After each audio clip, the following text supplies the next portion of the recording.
Welcome, everyone. So my name is Winifred Lewis, and I'm chairing the session today on the dynamics of genocide, what we know and what we don't know. Our two speakers are Professor Emily Caspar in Belgium and Associate Professor Annie Pohlman here. And I'm really excited about this topic, but of course we must begin by acknowledging, as we do in Australia, the traditional owners and their custodianship of the lands on which we meet. And to speak of genocide in Australia is, to do so standing on the country where genocide has been attempted and where tens of thousands of people died in frontier wars and hundreds of thousands in the colonial settlement of Australia.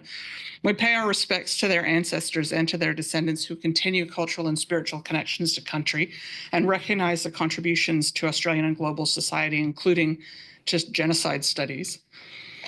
Our format is that our speakers are recorded for later use, and sometimes if people prefer not to appear in that video, you may choose to leave your video off and to post comments in the chat. The edited recording of today's seminar will be available on the PEPSS page of the Social Change Lab website. If you're not already on the mailing list, you can join our PEPSS seminar mailing list by emailing at the information here. I'm going to call our speakers up, and they'll alternate for 25 minutes, and then each will reflect for around 5 minutes on the other speaker's talk. And that dialogical interdisciplinarity is a part of the PEPSS format, as many of you would already know. So we have a psychologist and a historian and scholar of genocide studies who will both be speaking on the topic, what do we know and what do we not know? Which I think is a rich and important one. So I can't remember if we discussed who would be the first speaker. No? I might just ask you, Professor Caspar, to begin, if that's all right. So go ahead, and as the 25 minutes closes, I'll sort of approach the mic in a threatening way. Okay, great. Thank you very much for this invitation. I'm just looking, so I'm just going to share my screen. Okay, can you see it well? Yes, great. Thank you very much. Great. So yes, my name is Emily Caspar, and I'm a neuroscientist, so it's not very common to approach these topics from a neuroscience point of view. I'm also a psychologist, and I also studied criminology. So yes, what I'm going to talk about today is the forms of social influences that we can observe during mass atrocities and how humans can actually be influenced by each other to commit atrocities. And there is a quote I like to mention when I'm talking about these topics. It's from Howard Zinn, very famous, perhaps you know him. And he wrote that historically, the most terrible things, war, genocide, and slavery, have resulted not from disobedience, but from obedience. And actually, this is something that you can observe in various genocides that happened over the last decades. So, of course, in the Western world, the most famous examples that we may all have in mind are the Nuremberg trials, where the Nazi officers claimed that they were not responsible because they were just following orders. But of course, this defense has been seen with skepticism because they had a clear motive to avoiding punishments. It was a trial, they were risking jails or wars. But interestingly, what I did over the last few years is also interviewing former genocide perpetrators in Rwanda and in Cambodia, because the context there is different. So in Rwanda, that happened about 30 years ago, the genocide against the Tutsi. And there, the perpetrators, so it's a different culture, it's a different event, and they also all have been incarcerated. But in Cambodia, for instance, it was about 50 years ago. And what is special in Cambodia is that only the top leaders told to be responsible for the genocide of the Khmer Rouge actually were condemned during a trial. None of the perpetrators, those who exterminated a quarter of the Cambodian population, actually risked any prisons or whatever sentences. And so what I did is that in different interviews, I asked them, why did you participate? It's a common question, but I think it's pretty interesting. And as you can see on this graph, so in light gray, you have the results for Rwanda, and in dark gray, you have the results for Cambodia. And as you can see, in the two countries, the majority of them reported that obedience to authority was the main reason for their participation. We can also see in Rwanda that some felt forced or coerced to participate, and also because they joined group attacks. And it's already very interesting to see that, because these are different forms of social influences, namely obedience to authority and compliance or conformity to a group. Just to show you some of the reports of the former perpetrators in Rwanda, I won't have time to dig too much into it, but so you can see a bit how we classified the reason of obedience to authority. So for instance, one reported that I committed the crime because of the bad governments that were there at that time. It was not me, as they instructed us to kill. Another said, for instance, it is bad leadership that instructed us to kill people and become animals, even though we were not animals. Yes, it is the leadership that did this, not us. And so, actually, all these interviews, all their answers, for me, it triggers a very interesting and important question. Why there are different human beings on different continents in different eras that use the exact same justification to explain the atrocities they commit. So, of course, I'm not arguing that obedience to authority is the sole factor for participation into a genocide. This figure comes from Genocide Watch. Perhaps you know it. That's an organization that tracks on different countries where the countries are regarding the stages of genocide. And as you can see, there are many, many factors that can explain that these mass atrocities can occur. For instance, most of the time there is a categorization between us versus them. There is a dehumanization process. There are many different kinds of dynamics at the social level. And obedience to authority is actually one that can facilitate the extermination stage. But for the sake of the talk today, I'm going to focus more on obedience to authority, because that's the main reason reported by all these former genocide perpetrators, and also because of time. So today, I'm going to focus more on obedience to authority, because that's the main reason the perpetrators use to explain their participation. And I'm going to show you some experimental approach that I have done with various neuroscience techniques to understand what changes in the brain when we follow orders. But then I will also show you some of the field research I have done in Rwanda to compare former genocide perpetrators and rescuers to try to understand what differs between them. So the experimental approach, perhaps you're familiar with the studies of Stanley Milgram, because it's probably the most infamous studies in psychology ever conducted. So Milgram showed a huge, widespread obedience to authority to harm another person, even in an experimental context.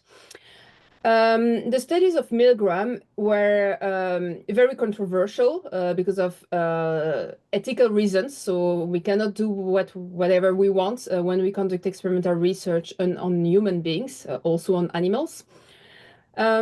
But also because the studies of Milgram, they were very informative to understand how situational factors influence obedience to authority, but they didn't allow to understand how it is possible that simply because people follow orders, they are able to hurt that much another person.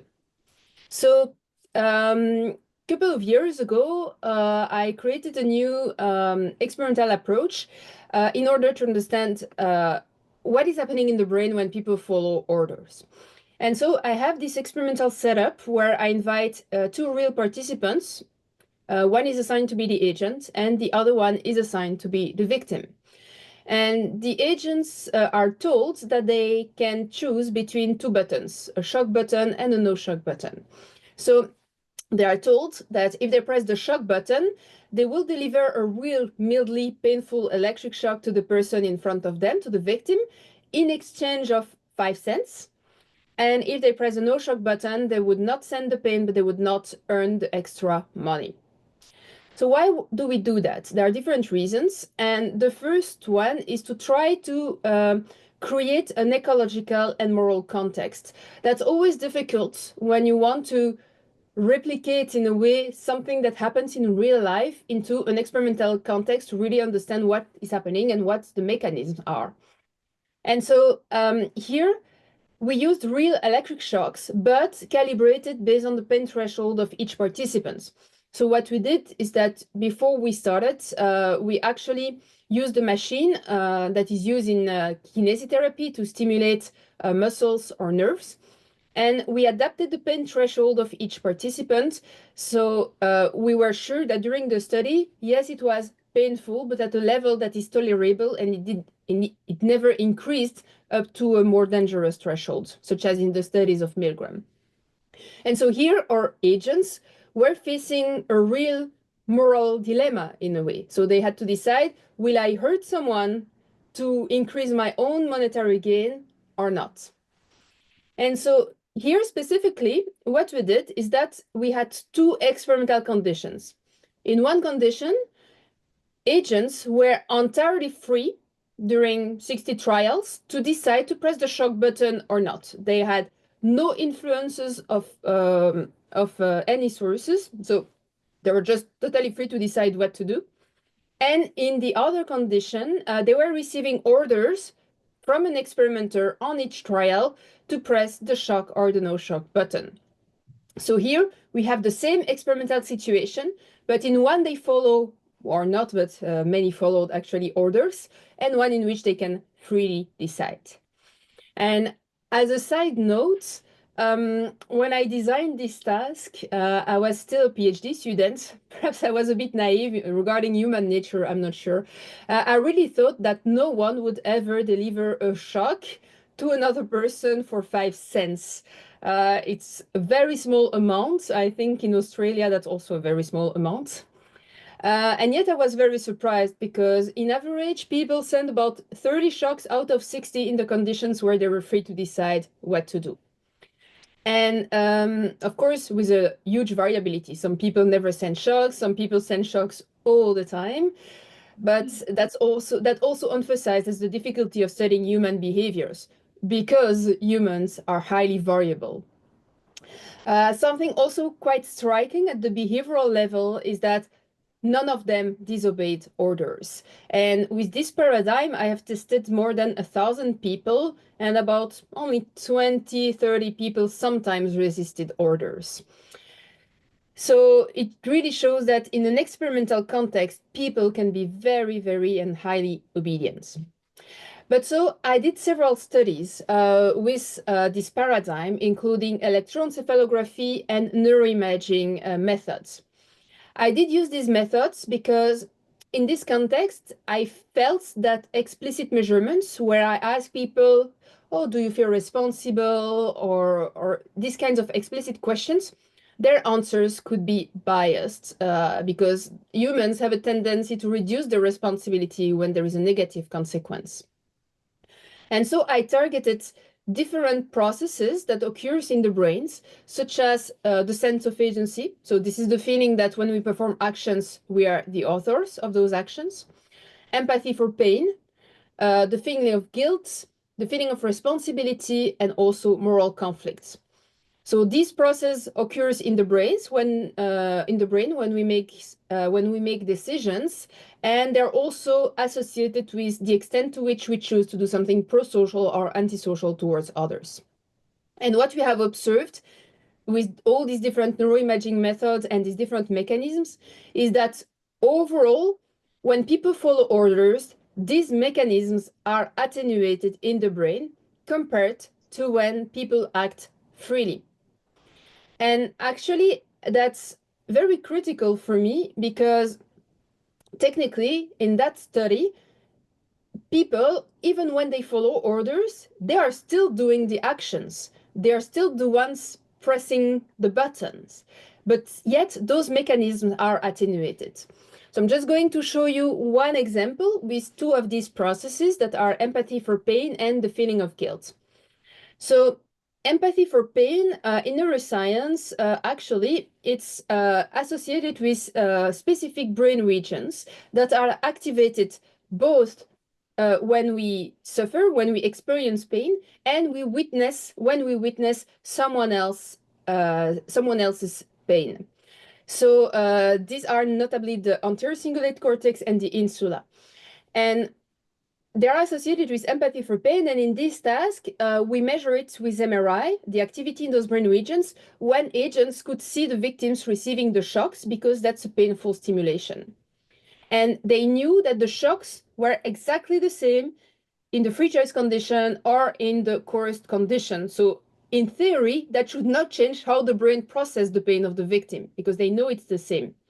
And yet we observed that activity in those brain regions was reduced when they were when they were following orders compared to acting freely. And it was also the case, for instance, for brain regions associated with the interpersonal feeling of guilt. So I think taken as a whole, these studies really shows that obeying orders has a strong impact on the brain and how the brain processes the environment and the consequences of the decisions. And that may also help explain why, when people follow orders, they are able to harm strongly others because they feel less that they are the agent of their action. They feel also less responsible, but their brain also processes the pain that they inflict as less painful that it actually is. So taken as a whole, these experimental approach, I think, are very informative to try to understand how this type of social dynamic, like how this social influence that is obedience to authority can influence behaviors. I wanted also to mention another types of research that I'm currently conducting. In neuroscience, a huge, I would say, issue in the field is that most of the studies, including those I have presented, are conducted on what we call convenience samples, meaning students at the university. And especially those convenience samples are most of the time recruited in the Western world. So actually, we have a huge issues of generalizability of the results because we test people that, for instance, in this case, have no idea about our real ideas about the disastrous consequences of obedience. So I also started now, well, a couple of years ago, field research, notably in Rwanda, to compare actual former genocide perpetrators and rescuers. Because I think that's a critical question to understand how is it possible that some individuals that were from the same country, the same ethnicity, with the same historical background, the same religious background, the same social background, some of them choose to participate in a genocide and some of them choose to resist. What differs between them? How can we explain participation and resistance to a genocide? Actually, the study of rescuers is not new in itself, even though there is not a lot of research on them, and the huge majority of research in the literature on rescuers focused on personality traits. The lack of research on rescuers, I think it's also due to the fact that this population is very rare. Here, I just tried, it's not precise, of course, but I tried to calculate a bit the ratio between those who perpetrated a genocide and those who resisted and risked their life to save others within the same event. And for instance, you can see the one that is more that is pink here. It's the population under the Nazi occupation across Europe. and the percentage the rescuers, those at least officially recognized, represent. Those were identified by the Yad Vashem program, and they are actually at the moment only 28,000 something. So it's a very, very small portion of the population that actually acted as rescuers. Of course, these numbers are not accurate in the sense that it's impossible to know exactly how many people help others, notably because many died because of these during these rescue actions. But still, some researchers estimate that even if we consider the highest possible numbers of rescuers, that is 1 million, we're still at about 3% of rescuers compared to the general population. And then in blue, you can see the same exercise I tried to make following the genocide against the Tutsi in Rwanda. Regarding the entire population in Rwanda, and at that time, and those who acted as rescuers. At the moment, I have the list of people officially recognized as such. There are about 6,000 of them maximum. And you can still see that it's actually a minority. So for me, the rescuers are very intriguing because how is that possible that they were not influenced by the social dynamics such as the perpetrators? So I did different experiments, and actually I'm going to Rwanda in a couple of months to continue this research. So of course, there are still many ongoing possibilities and options. But I tried, for instance, first to see if there were social factors that differed between them at the moment of the genocide when it started that could explain that some decided to act as rescuers. So I checked their age, gender, the children they had at home, the marital status. For instance, the children at home, it's because some authors in the literature suggest that whenever you had children at home, you were sometimes less likely to help others because you were fearing for your own children as well. There are no clear differences. In the sample we have recruited about 60 former genocide perpetrators, about 60 rescuers and bystanders. And yeah, only the bystanders were a bit younger at that moment, but between the rescuers and the perpetrators, it's not very clear, the differences. They were more male overall, but it doesn't appear to be a strong factor. I also checked factors such as religiosity or having a house, because, for instance, one of the rescuer mentioned, yeah, but I was a soldier. I didn't have a house, so how can I hide people if I don't have a house? And I can totally understand the argument, but statistically, when we compare those groups, we see that actually there was no differences in the size of the house, whether or not they had a house, and religiosity, and whether or not they belong to the majority religion, that was Catholic Christian, or minority religions. Actually, we only found on a single differences between each of them. It's the presence of role models. So to all of them, we ask, did you ever witness acts of rescues in your family in the past when you were a kid, for instance?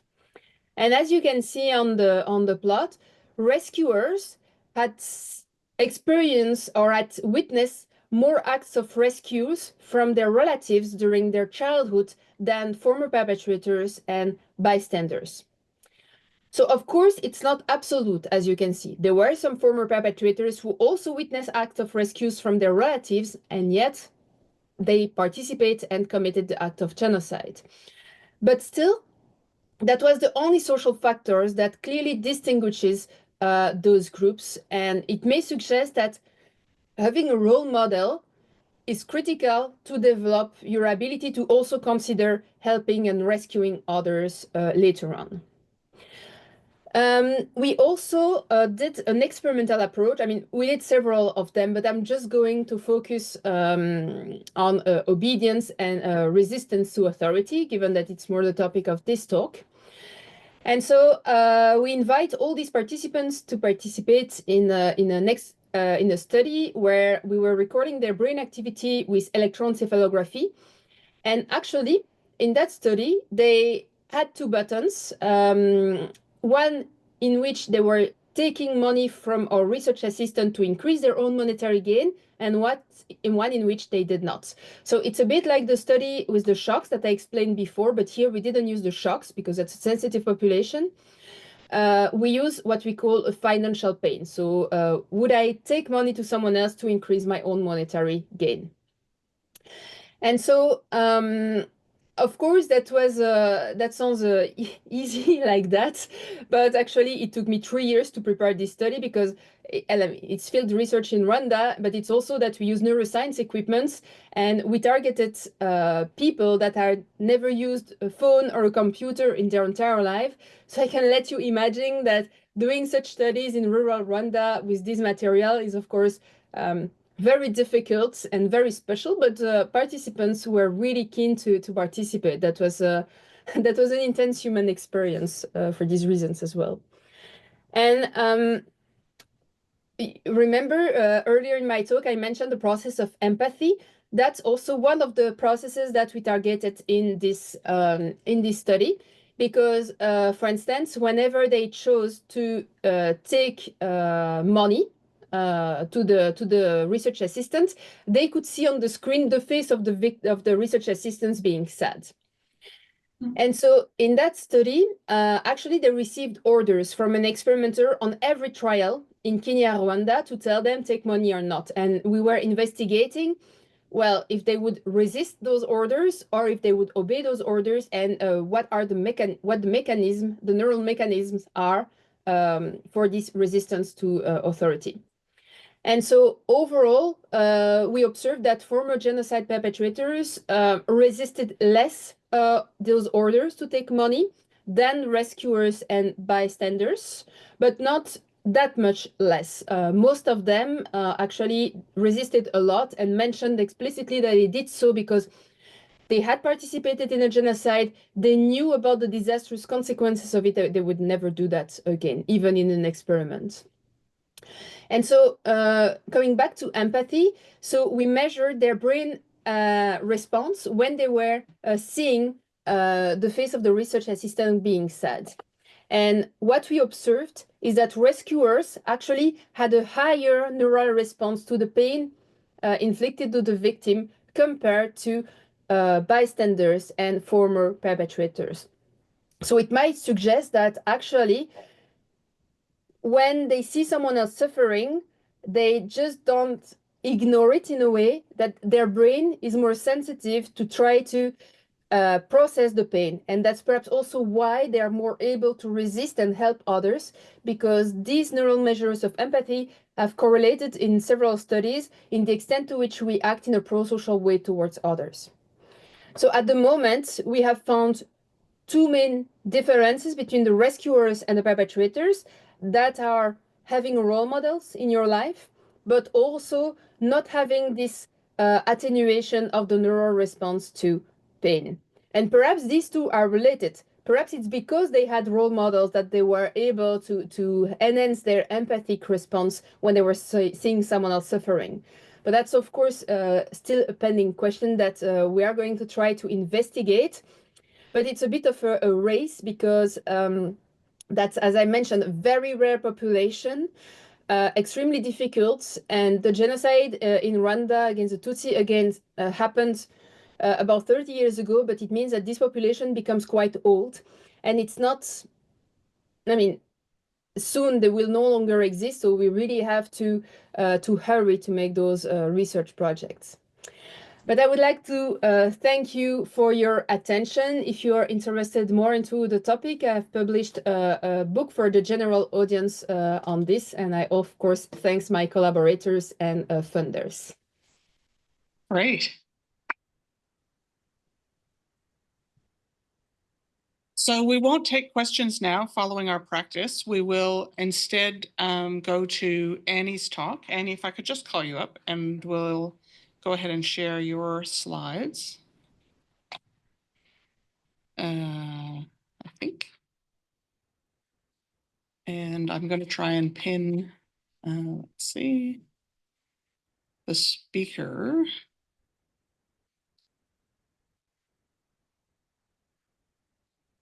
Oh, no, I need to unpin.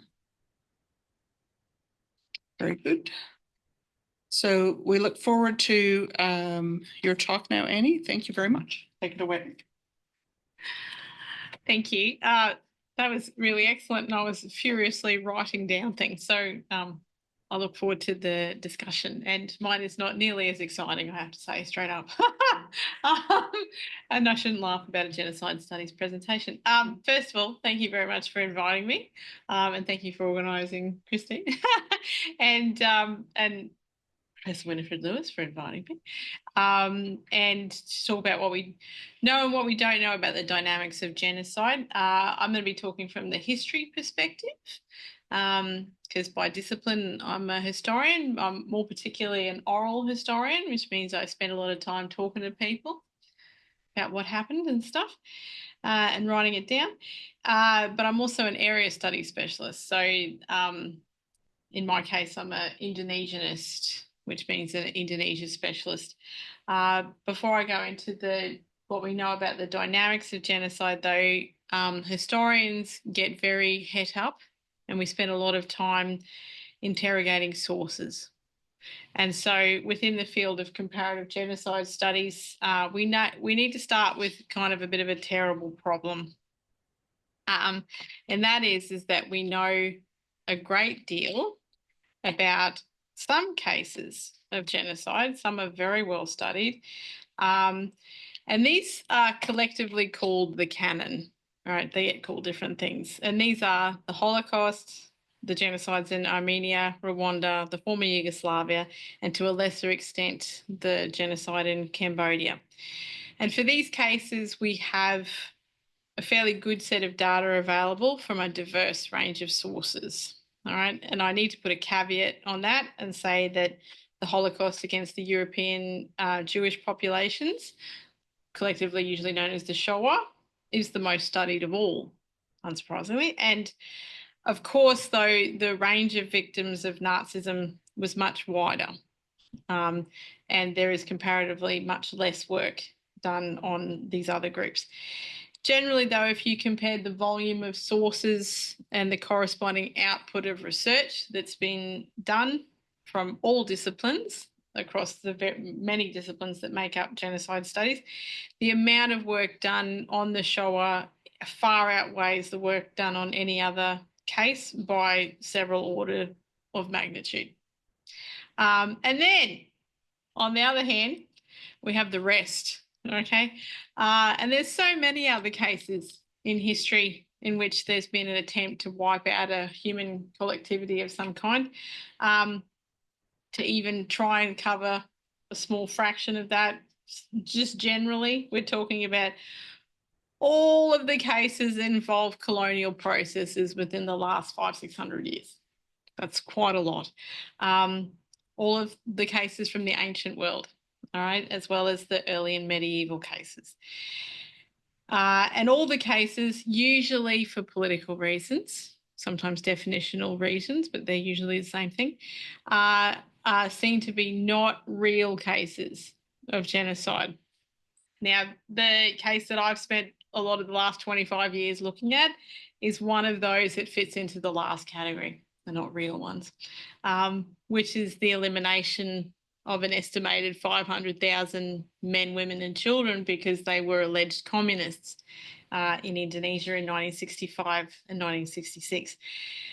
And so for these cases, there is far less data. We have far fewer sources and they are correspondingly far less researched. And there's lots of reasons why we have the canon and then everyone else. And like in all fields, there's lots of controversy over why that is, all right, and lots of interpretations for those reasons, but they roughly boil down to a couple of things. One is that what we understand to be genocide as a phenomenon, all right, and certainly within the field of genocide studies, it's like all things, a product of its time, all right. That is, it's codified as a crime in 1945 in that immediate post-World War II era, but it's not really until the 1970s that the field actually evolves, and that's as a direct consequence of the growth in Holocaust studies, which again isn't really a thing in terms of it reflects a general turn towards interest in the Holocaust in the 1970s onwards, certainly within the Anglosphere. All right. Now, because of the way that it's codified as a crime within the field, we've often spent way too much time bogged down in legalistic arguments. And so we tend to get caught in the weeds over things like, you know, was there the requisite special intent?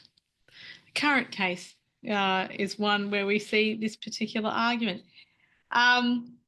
Were the people getting genocided the right type of people? All right. And that's exclusionary argument that confines the definition to mainly physical forms of destruction against the 4 types of groups that are named within the Genocide Convention, which are the racial, ethnic, national, and religious groups, which on that basis puts the Indonesian case outside the scope of what we should understand genocide to be.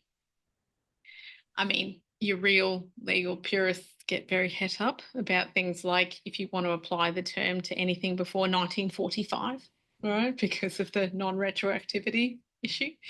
Anywho, these definitional arguments take up a lot of precious time. And so we have ongoing debates in the field still today that place researchers, I guess, along a spectrum, all right, of interpretive approaches or camps, all right? So at one end, you've got your more purists, all right?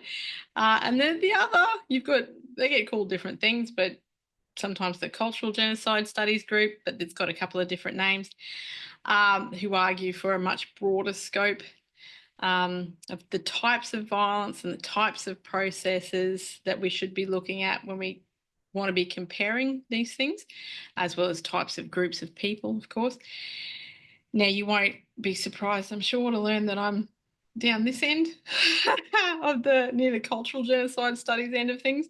And I think there's much greater value to be derived from an inclusive approach that attempts to draw in and analyse a fuller range of atrocious processes that go into destroying people. There's also a range of practical and related reasons as to why there is such variation in the diversity of sources, all right? So, of course, lots of reasons, and I'm not going to spend my time going into those too much, but the obvious ones are, and certainly Emily touched on some of these, which is survival bias challenges of many kinds, all right? But genocide is often lethal. That's the main one. But also, the further back you go, the harder it is to find sources. So obviously, the direct source material disappears quite quickly.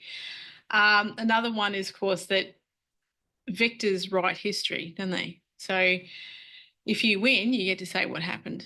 And so what happens in the post-genocidal period very much determines whose stories get told, who gets to write stuff down, whose materials get included in archives, all those sorts of things, right? Again, returning to the case that I research, the constraints on source materials in the Indonesian case are all driven by politics. Because in the Indonesian case, some of you may have seen a film by an American guy called Joshua Oppenheimer called The Act of Killing. It was about 10 years old now. He goes and he interviews perpetrators who were involved in the Indonesian killings, right? And it was the first thing of its kind. He did it all on the down low, and it was, you can't go back to Indonesia. Anyway, and he's interviewing these men about how they took part in the killings, and he gave an interview about this process afterwards, and he said it was like, it's as though I'm in Germany 40 years after the Holocaust, but the Nazis have won and are still in power. And that kind of sums it up, really. I like that quote. Because the Indonesian military, who carried out the killings, they took over the government in 1965. And although there was a brief period in the late 1990s of democratisation, it didn't last very long. And we've now moved back into a proper period of military authoritarianism in Indonesia right now. And what impact does that have, of course, on the availability of sources? We know that the military must have kept detailed records of how it organised and carried out these killings, because militaries make a lot of documents. It's what they do, right? But it wasn't until 2010 when a colleague of mine, quite by accident, came across a stash of papers in an archive in Aceh that she was never meant to see, that we had proof for the first time that these documents existed, right? Up until then, the military governments had just lied. They're like, no. So in so many different forms of propaganda, and they'd say, on the one hand, you know, the military regime had defended the nation against the evil commies who needed killing. All right, so that was one story. But then on the other, you'd have this thing that they said, oh, no, we didn't do the killings. No, no, no. That was the Indonesian people themselves who, you know, outraged by how evil these commies were, they spontaneously erupted into a frenzy of killings, right? So that the army actually had to step in, right, calm everything down and restore order. That's why they had to take over the government, right? Yeah. Anyway, these things are powerful, legitimising narratives which genocidal regimes the world over are founded on, and which they will police and defend through violent means against anyone who says otherwise, right? So it's 60 years now since these killings happened, and for almost all of that time, it has been near impossible for anyone to say otherwise, right? I'm happy to go into more details, but I realise I've got 20 minutes about how that's the case. But all of this means that the sources exist, but they're very hard to get access to, right? So my point is, eventually, what we know about genocide is strongly shaped by the sources available to us, and those sources are disproportionately weighted and biased in favour of some cases and biased against others, right? And this strongly influences what we know and what we're able to know about the dynamics of genocide.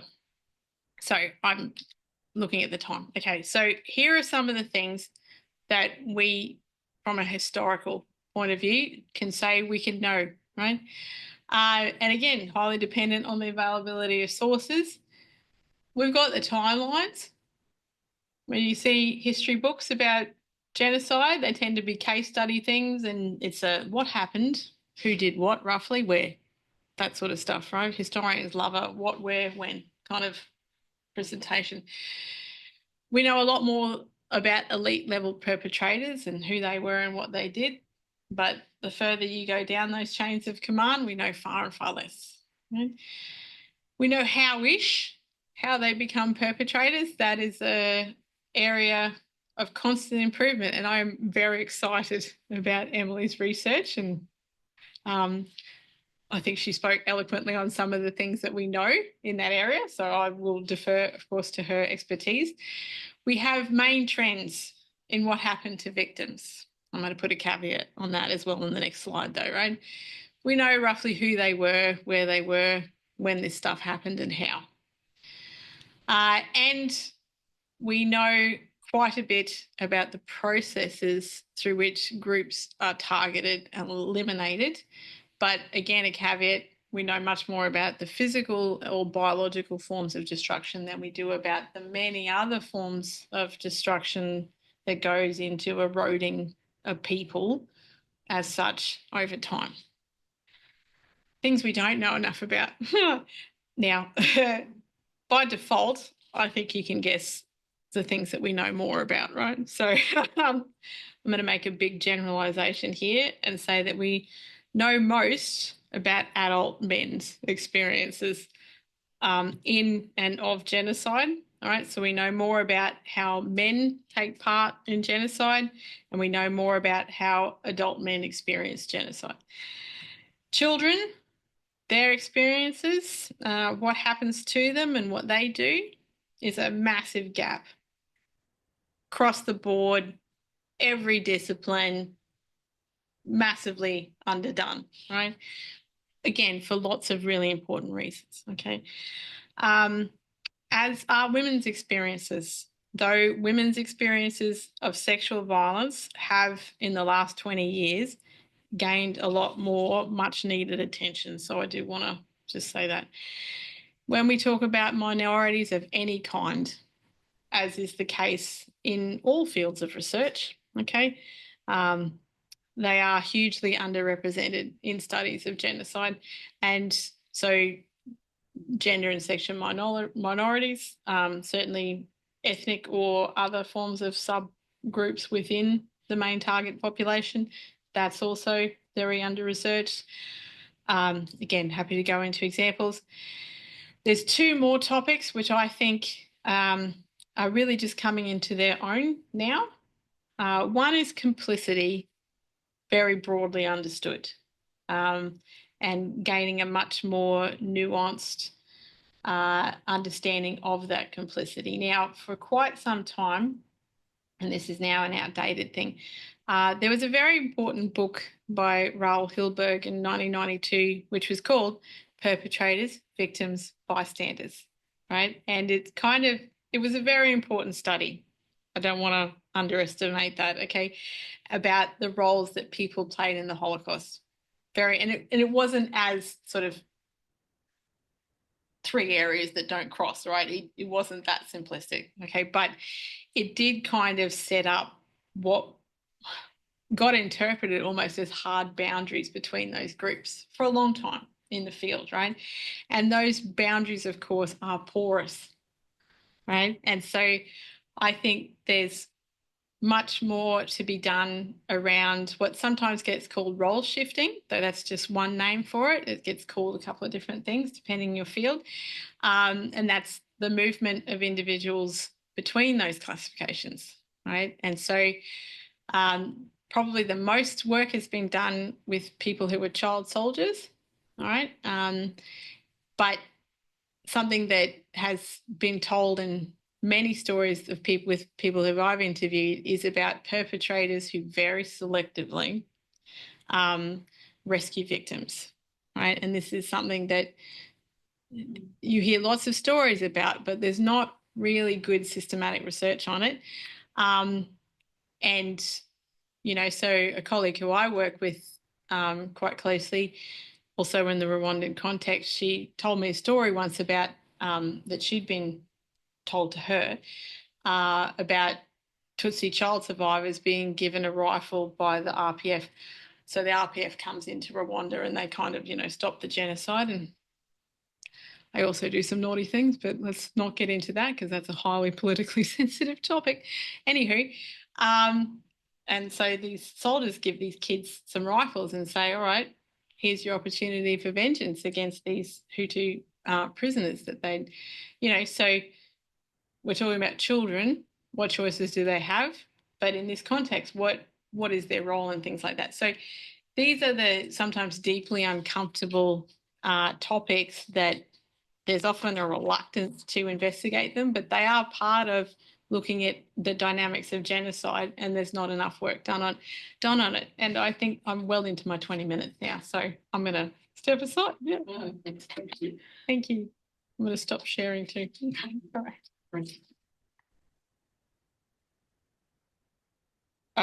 What fascinating yet depressing topics, as I'm sure you guys hear all the time, Annie and Emily. And I'll now ask you, Emily, to reflect for a few minutes on what you heard in Annie's talk. And usually we do try to keep it to that 5-minute range so that we can have some time for discussion afterwards. And then Annie, I'll ask you to reflect on what you heard in Emily's talk. Emily, over to you. Yeah. Thank you very much. It was a fascinating talk, and I'm actually very happy because I mean, of course, we are from different fields, but at the same time, I see so many commonalities or convergences between what we know. And indeed, you mentioned the movie The Act of Killing that I've seen, of course. And I remember that when I saw that movie, well, that was very disturbing because, I mean, the way it was done I guess you can, everyone who have seen that movie will understand this without further explanation. If you haven't, yeah, be prepared, I would say. But also because I had no idea about this one. That's not a genocide we heard about. That's, as you mentioned, there are so many that are so understudied, sometimes because of the political context, like the countries or the governments forbid us to study those topics.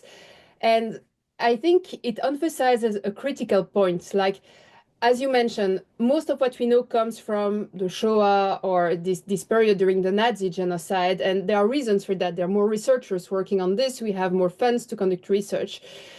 But I think that given that these atrocities are widely spread across the world, I mean, in every societies, it's very important to take all the opportunities we have to do, I would say, cross-cultural or at least cross-event studies on these questions. Of course, if we can go to those countries, that's another problematic. I was also very happy when you discussed about the role shifting, because that's something that I'm reflecting a lot on this nowadays, because I also met cases where people had this role shifting in Rwanda. And in the studies I did, I really try to avoid those people. So to have pure samples. For instance, rescuers who for sure have been officially recognized as such and never did anything else because there were testimonies and so on. But I also heard about all these cases where people save some people but kill others, or rescue people but to be able to rape or to marry them. And I think for me, this is one of the greatest arguments against the simple explanation of personality traits. Because, I mean, earlier research on perpetrators or rescuers, and even in the general public, when I speak about my research and I go to a family dinner or to my dentist, the person would say, oh, you're just studying psychopathic monsters. And of course, I understand why this is the first thing, the first reflection. But that means that the emphasis is on personality traits. And I think these role shiftings clearly show that personality traits alone cannot explain why we observe a diversity of behaviors within the same individuals. And I would love to study them more, but they're not easy to find because, for instance, it's not easy for many of them to acknowledge that they did some good actions and some bad actions. You also need to find people who are willing to talk about this. And for instance, in Cambodia, since they have never been prosecuted, yes, I found actual former Khmer Rouge members and so on, but to really get them into like talking about what they did, it was almost impossible. While in Rwanda, since they are more used to do it, it's easier, but with limits, of course. And yes, I think that this role shifting and the way that this occurs is clearly something that should better be investigated, as well as why some people stop. I have found in Rwanda some perpetrators who started participating and then stopped. They didn't change roles, they just stopped. And some people did it for very practical reasons, like, yeah, there were no more Tutsis alive in my region. But some of them mentioned that at some point they realized that what they did was awful. And so they decided to stop. And these dynamics, I think, are crucial because we also know from historical perspective that genocides rarely stopped on their own from the inside. It's most of the time because there is an external intervention that stopped what was happening. And so I think it's crucial to also understand from an internal perspective how these people can stop to prevent this to occur overall. So yeah, that's where my 2 cents. Great. Thank you. And over to you, Annie. Thank you. Yes, no, I'm very excited about this because I want to thank you, Emily, because I try to read. I find interdisciplinary reading very fruitful usually, right? And you always learn something new that makes you think about and reflect on your own work in a new way, right? And I have to say that I'm working with Winifred these last couple of years. This is the first time that I've worked with someone from psychology, and it has opened up a whole new perspective on, to look at a problem from a new perspective, and it's been very fruitful. So this agree. this this thing about how the brain lights up if you're in pain or if you're observing someone in pain. That is fascinating. That I'm like, I had a little shiver when I was listening to that, and I'm like, all right, I'm going to go read more about that, didn't I? Yeah, no, for sure.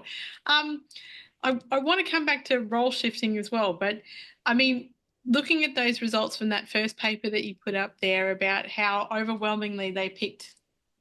I mean, obviously these are, you know, self-reported motivations, and we always have to take those with a grain of salt, all the rest of it, right? But they all picked the obedience, right? And very few people picked the, I didn't like them because they were Tutsis, right? That sort of racial ethnic motivation, right? Because the racial hatred argument is the one that gets disproven again and again and again. Now, of course, again, you've got to look at it carefully, because do, you know, the foot soldiers, do they feel the ideological hatred that is those in the ideologue camp, right? So the main perpetrator is the one organising the genocide, because always that gets presented as a rationalised argument for why we have to kill this dangerous enemy because they're a dangerous other, and et cetera, right? But when you get down to the people who are doing it, they rarely say, oh, I hated the Chinese, or I hated the Tutsi, or whatever, and that's why I did it, right?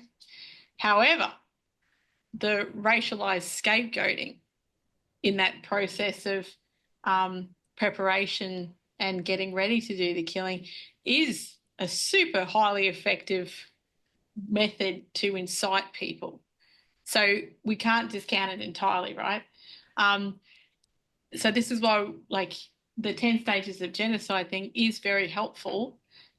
Yes, people have criticised it and everything, but it does sort of go through those preparatory steps that generally are observed when genocidal processes take off. I mean, it is a more dynamic process as there's back and forth along the chain, right?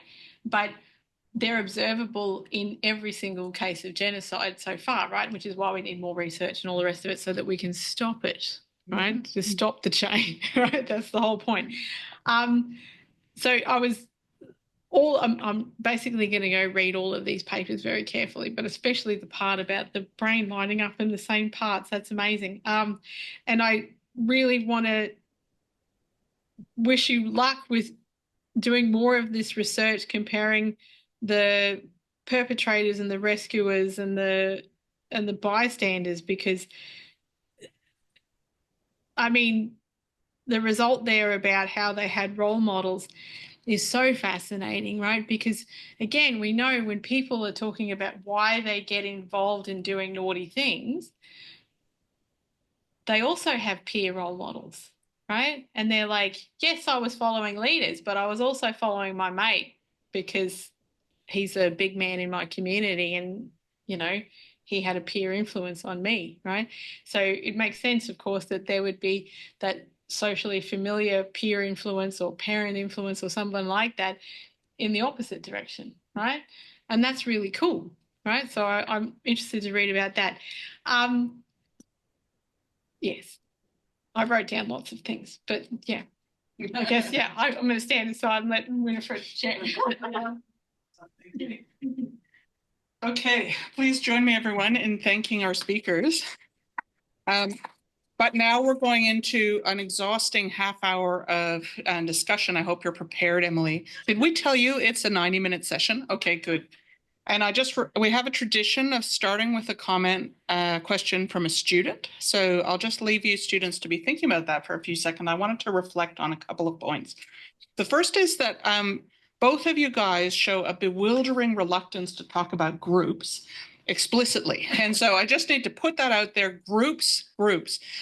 So yes, it's so fascinating. I loved your statistic, Emily, which I did not know about the tininess of the perpetrator categories, 1.5%, 0.6%, and the bystander rescuer division as well. That is striking. That's striking to a group's person, because when we think about it in those intergroup terms, it's true, Annie, that you say like the hatred is often disproven as the instigation, but we can see that the perpetrators typically are in groups.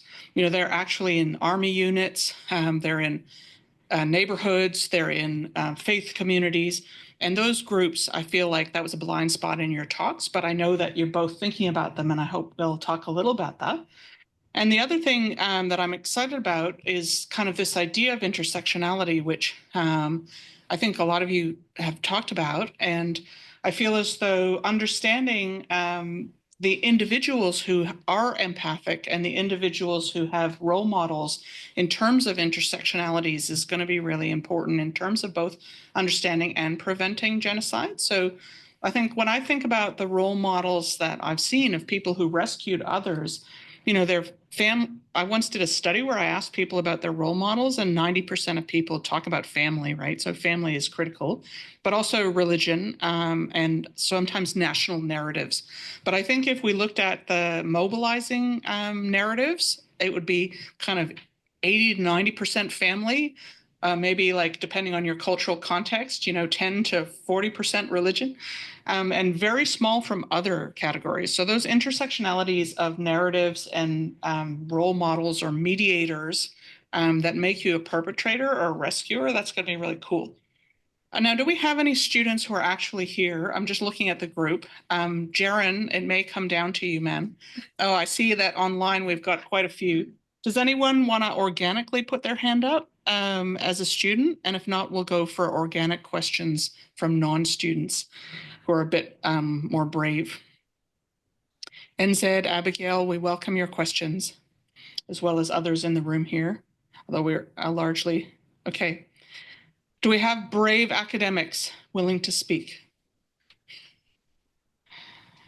Chris? I just had a very specific question to Annie. Actually, I was very interested in the kind of definition of genocide and also the different camps. And I was just wondering, like the United Nations, the ICC, does it like correspond directly to the most purest, or the people that are more purist than that? Yeah. Like where does it? That's really interesting. And I'm sorry, I wanted to say one more thing, which is that I feel like we should mention Gaza by name in this context, just because it's the cultural context of our time. And so not everyone, it's relevant to your question, Chris, because not everyone sees that the Gaza context is a genocide. But of course, the Association of Genocide Scholars has identified that a genocide is taking place, and so have people on the ground like Doctors Without Borders and Amnesty International and the International Court of Justice. So I'm not sure where people in the room stand, but you don't have to comment on this, Annie and Emily, but yeah, that definitional issue is played out in terms of the complicity of bystanders and the failure to intervene, isn't it? So over to you. Thank you. Yes, I'm always happy to talk about Palestine. You betcha.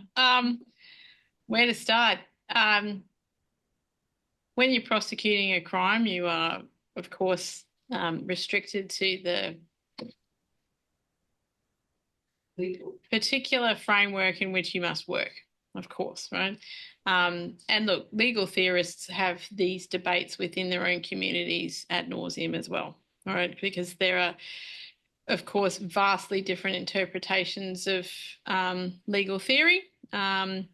If you want to delve into one such enormous bucket of worms, if you just want to look into the arguments over what proving special intent means, that's one area within the legal discussions within genocide studies that has many, many, many papers written about it.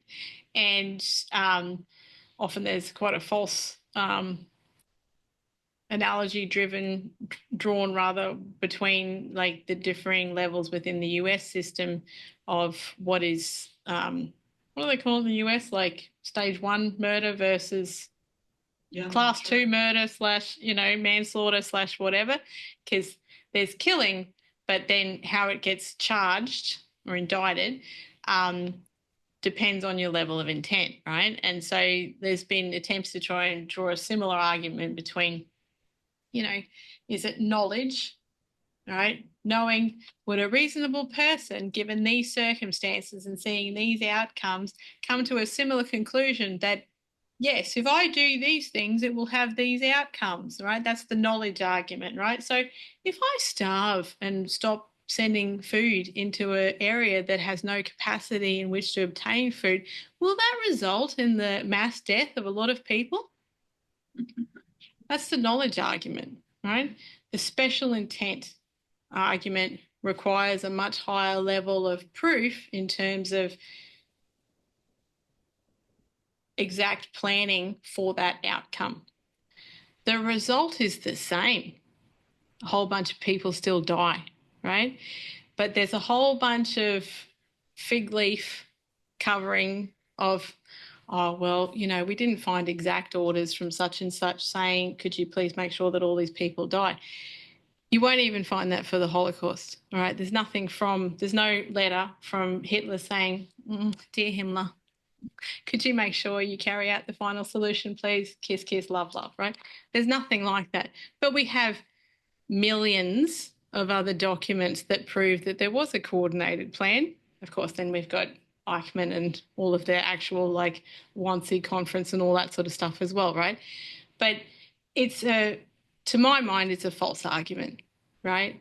Like, if you can see the outcome of your actions is having like, I'm a big fan of the knowledge argument over the special intent argument, but within the international tribunals that have, because of course all of this is about a system of precedent as well, even though within the European system it's not really a precedent thing, it is kind of, anyway, and we could talk about the difference between common law and civil law interpretations of intent and all the rest of it, right? And how the ICJ prosecutions happen versus how they happen at the ICC versus how they've happened at the ICTY and the ICTR and all the rest of it, right? Because each one of them has a different setup for how they make arguments and proof. That's okay. So at the moment, if you just look at the ICJ stuff, right, they don't actually go out and collect evidence. They receive evidence from the countries making submissions.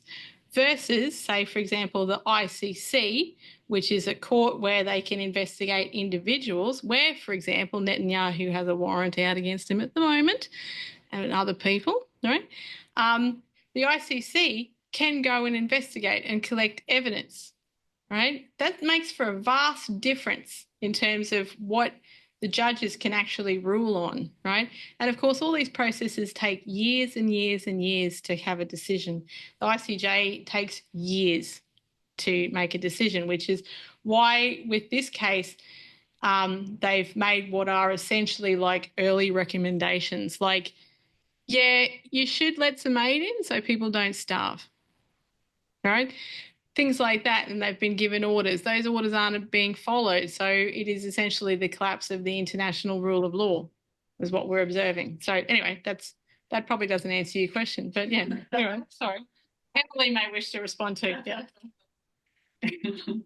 Yeah, that brought up some rich themes, and we still have 19 minutes and we're already at the collapse of the international rule of law, which I think from many people's perspectives is a bit grim. But over to you, Emily. Did you want to respond to that point about how genocide is defined and how that affects contemporary and other conflicts?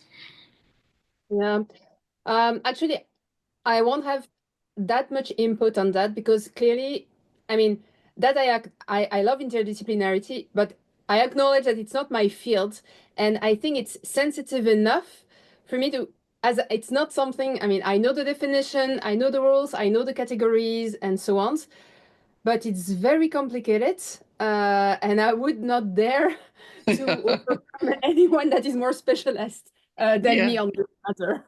Yeah. Well, I guess as a psychologist, a social psychologist, rather than a neuroscientist, one of the things that strikes me is that we know about some of the psychology of these legalistic definitions. So we do know, for example, that an act of commission is a different psychological experience than an act of omission. So if I just don't let the food go through, then that is going to feel more passive. It was interesting you mentioned agency, Emily, and I'm not going to feel as responsible for that than if I stand in front of the truck and stop it. And the other thing that comes to my mind that we've talked about in some of our research, Annie, is sort of delegating. So when we think of genocide, I think most people think of killing and active killing, like gunning people down and burying them in pits and so on. But actually, there's a whole kind of architecture, a social psychological architecture of journalists, of lawyers, in the same way that in genocide studies, there's a sort of interdisciplinarity, but in perpetration, there's like the small group of people actually pulling triggers. Then there's all sorts of people building weapons and sending them. So here in Australia, there's been a discussion about our role and our weapons manufacturers, because like we make a part that's sold in some of the fighter planes that have been used to bomb civilians, but it's used in fighter planes that are also used to fight each other, like normal war experiences that people think of as legitimate, although that can be debated. And then it's also used in other contexts. So the question is, what is do we have responsibility as Australians? This is a debated political topic here in our country, for our weapons export to Israel.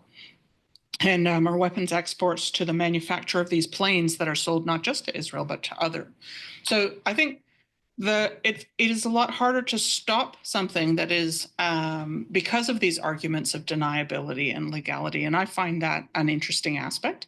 The other thing that I thought was so fascinating in the role shifting question and raising the question of children is there are very clear developmental stages and cultural expectations of when you have to be obedient and when you're allowed to dissent.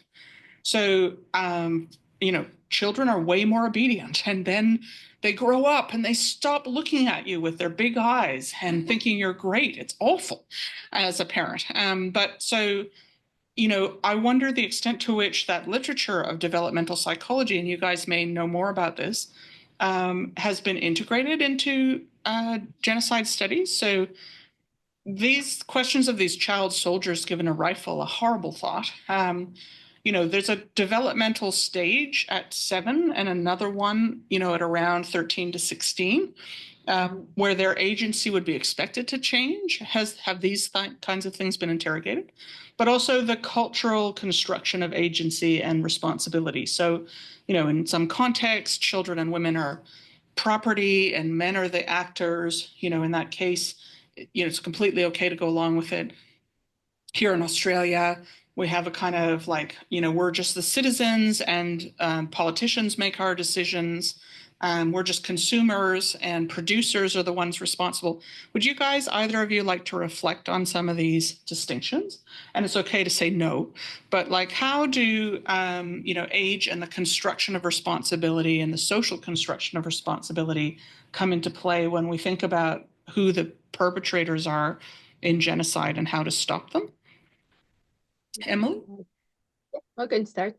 Yeah, thank you. I totally agree with what you first mentioned regarding like the different tiny actions that distance us from the genocides that are currently or were happening. And like, okay, or governments, or as you say, selling weapons, it's complicated. And I think that's even more crucial to question this, because we know that distance with the victims plays a key role in the possibility to perpetrate actions. I mean, there are lots of research in social psychology showing that the more you are distanced from a victim or another person, or the more other people are involved, the less likely you're going to feel involved or responsible for what is happening. And I think in our modern world, the fact that most of what we do also occurs behind a screen or behind a computer. I mean, even the act of wars, I mean, they are realized more and more by drones, or we have all these implicit methods to reach a target that does not involve to have dirty hands. Yeah. And I think this is, for me, a very strong worry. I'm very worried about all this, because I think this distance can facilitate even more awful actions, even in the future, basically. Yeah, I really agree. And killer robots. Yes, exactly. At some point, I mean, it's not going to be men on the field, it's going to be totally different, but in a way that we are even more at risks of the scale of these atrocities. Yeah. And yeah, regarding the development of children, I do agree that actually that's a critical field of research. I'm trying to do that at the moment, to have to see like more a developmental perspective on these forms of social influences. And I'm trying to create interventions for children to show them role models that would represent the diversity of human beings, because I think there are difficult questions also in terms of, okay, but once we know all this, what can we do? And the problem of this question is that, as you mentioned, it can also be very culturally dependent. What we know from one society, for instance, the way education or responsibility or obedience plays in a big role in the culture of a country, may not be the same in another country. And this is a question I'm wondering at the moment. Okay, if you want to develop interventions, or if you want to try to do something, what should we target? We should target like a common mechanism between all of them, or we should develop something that could be specific to each culture, each country, but then which one do we target? These are very, very complex questions. Yeah, I feel like my answer would be it depends how much power you have and where you are, because there's like the ideal intervention about the socialization of children everywhere, but then we're unlikely to be able to do that. I mean, over to you, Annie. What are your thoughts on all this? I mean, I don't know the psychology literature around kids. I mean, like I said, an oral historian, and so most of the stuff that I'm reading is by historians, which tend to be the very qualitative. Either we went and interviewed people and said, what was that like, and then wrote it down. But I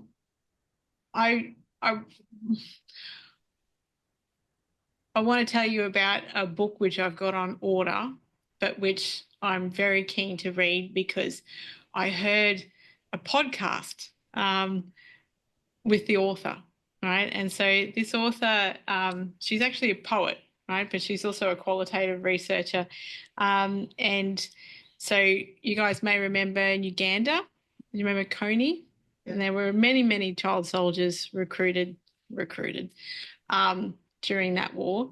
And most of the research that's been done has been with boys who were then forced into the Lord's Resistance Army and stuff, right? But huge numbers of girls were also recruited. Yeah, I'll stop using that word. And so the author, Juliana Otto-Bittek, she basically went and did a whole bunch of interviews with girls, right? But she's chosen not to write what you would call a traditional history based on those interviews. Instead, she's written a novel, right? And I mean, I know I'm stepping us out of the field here for a moment, but fiction often tells truths that history can't, if that makes sense, right? In the sense that there's a lot of really hard things that you can't do in traditional history, which you can do so much better in, like, it's easy just to discount it as fiction, when in fact it tells a more meaningful truth about these experiences and things. And so I heard her give a podcast about the work that she'd done, and she gave a reading, and all the rest of it was the Radical History Books review. And so I've ordered it because I want to read it, because I'm like, I think that's going to tell me more about girls' experiences during that conflict than a traditional history book. So yeah, anyway, that's a bit of an aside, but yeah. Yeah, interesting. We do have a question in the chat there. Okay, great. There we go. Oh, Emily, it looks like you've got a whole heap of questions there. Can you read them, or would you like to engage? Yeah, I can read them. Actually, I can answer to them if it's okay. Yeah, great. Yeah. So yeah, the first question is, how did I manage to access those participants? Well, actually, it took me years to do that. There were different difficulties, and I think the first one was actually that when I first had the idea of going to Rwanda, most people in my field told me that's impossible. You cannot do neuroscience research there. I also got this answer from funding agencies, actually, because no one had done this before. And so for many people, Central Africa is a place where we don't really know what is happening. And so, yeah, people just consider this impossible. So it took me already a year to be able to get there, to bring my material, to know how to transport, how to make this. And I actually didn't start directly with the former genocide perpetrators and the rescuer. I started more with classic students at the university or the general population, because accessing those participants specifically, that requires also lots of trust, of cultural knowledge. I've been working with different NGOs there that were helping me to access those participants, because of course I cannot just go in the street and ask people, oh, did you participate and can I interview you? That doesn't work like that, of course. So I worked with different NGOs in Rwanda or in Cambodia that were specifically working with those populations. So they were helping me to identify and to talk about the research and see if they would be happy to participate. But yeah, accessing them most of the time overall took me 3 years. Now I have this access, but it was not an easy one. And actually, those projects are followed strictly by different ethics committee. We have the Rwanda National Ethics Committee that gives approval for this research being conducted in Rwanda. And actually, this is a point that is, of course, very important. I mean, in neuroscience, we never, ever do research without ethics approval first. But when I read about some of the research that has been done in other countries, on these questions, I see that sometimes academics ignore these ethics aspects and the protection of the emotional well-being of participants, which is a point that worries me as well. But here, we actually had the approvals of various ethics committees, including the one in Rwanda, and we have a whole procedure where first people have to give consent. I mean, they don't participate if they do not give the consent, and if we don't first explain everything to them, so they're fully aware of what is going to happen. They know that they can refuse to participate at any moment, stop their participation, and we have psychologists associated with the project that we can call whenever it's necessary, and so to ensure that participants are supported emotionally for this. So yeah, there are very, very strict rules regarding these aspects. I actually conducted various interviews with them. Like, for instance, I just mentioned, I asked them, why did you participate? But I also asked them, how did they feel whenever they did those actions, or what could have let them stop, and other questions. And actually, that's quite interesting, because we can see the questions they expect and the questions they do not expect. When I asked them, why did you participate? Most of them, they had clear answers. They were very talkative. I mean, we see that this is a question they expect that they will be asked. But when I asked them, okay, but what do you feel? What did you feel at that moment? It was more difficult for them to answer, because not many times I think this has been asked to these people. And when I asked them, how could you have stopped? Almost none of them was able to give a clear answer. I just got an inch of, like, some people had some ideas of how they could have stopped participate. The majority reported that they would have never stopped if it was not because the genocide was stopped by an external entity. But what they felt, yeah, it was difficult. I'm not even sure I can make a conclusion on this, because most of them, they had no idea what to answer. Many of them said, well, I just felt that I had to follow orders. So it was linked to the other question. We feel that it's complicated for them to reflect on this. And regarding gender difference, I'm actually trying to recruit former female genocide perpetrators, but it's not easy for many reasons. First, they were less numerous, and also because actually in Rwanda specifically, many of them, they were not directly recognized as potential perpetrators. So men were put to jail, but not the women. And the women were recognized later on during the Gacaca trials and later. But so it means that many of them are still in jail. And so I know that many of them are going to be released at the moment. And this year, I'm going to try to reach them. In Cambodia, there were a bit more female as well, women that took part into the regime, but I haven't seen any differences at the moment. Mm. It is interesting, that question of emotions. And yeah, I don't want to take time now because I'm conscious that we're at the end of the session. So maybe I won't say, but I'll follow up later, Emily. And I want to say this has been an interesting and, as usual, a difficult session. Difficult in every way, difficult to squash your research into 20 minutes. So thank you very much to our speakers.